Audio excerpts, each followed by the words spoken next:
అమరావతి భూముల విషయంలో తన గోడు చెప్పుకుంటూ ఓ రైతు మృతి చెందితే చంద్రబాబు ప్రభుత్వంలో కనీసం చలనం లేదన్నారు సిపిఐ నేత నారాయణ. ఇది ఖచ్చితంగా ప్రభుత్వ హత్యే అన్నారు. అమరావతి ప్రజలకు కన్నీళ్లు రాకుండా చూడాల్సిన బాధ్యత చంద్రబాబుదే అన్న నారాయణ రైతుల సమస్యలు పట్టించుకోకుండా అమెరికా, జపాన్ అంటూ గాల్లో తిరుగుతున్నారని ఎద్దేవా చేశారు. తాము అధికారంలోకి వచ్చాం కాబట్టి భూములన్నీ తమవే అన్నట్టు చంద్రబాబు పాలన సాగుతోందని విమర్శించారు. ఇప్పుడు ఛాన్స్ అదే టీడీపీ వాళ్ళు ఈ ప్రభుత్వం మాది కాబట్టి ఈ భూములు మావి, ప్రభుత్వం మాది, ఈ ఇసుక మాది, మీడియా కడుపులాలా అదేం వచ్చింది మీకు ఒకరు అట్లాంటి పరిపాలన సాగుతున్నది మంచిది కాదు. అమరావతి ప్రజానికి మాత్రం కంటిన్యూ రాకూడదు. ఇప్పుడు నాకు తెలిసిన వాళ్ళు ఉన్నారు, మేము ఆత్మహత్య చేసుకుంటాం బెదిరించిన వాళ్ళు. ఒకతను చనిపోయాడు, హార్ట్ అటాక్ వస్తే ఎప్పుడు చనిపోతుంది అది వేరు.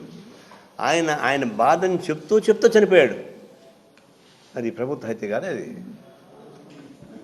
ఇప్పుడు కూడా దానికి రియలైజేషన్ లేదు.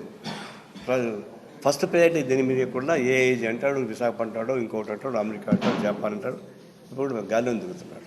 ఒక దురుద్దేశం ఏంటంటే ఇప్పుడే భూమి మొత్తం లాగేసుకుంటే మళ్ళీ భూములు రాత్రి పెరగకుండా ఉంటాయి కదా అంటారు. అది ఇస్ క్రిమినల్ చర్య. అది ఇప్పుడు మొత్తం నేను హ్యాండ్ ఓవర్ చేసి పెట్టుకొని నేను కార్పొరేట్ కంపెనీకి ఊడిగం చేస్తానంటే రైతుల నోట్లో మట్టి కొట్టి కార్పొరేట్ కంపెనీ ఊడిగం చేస్తావా?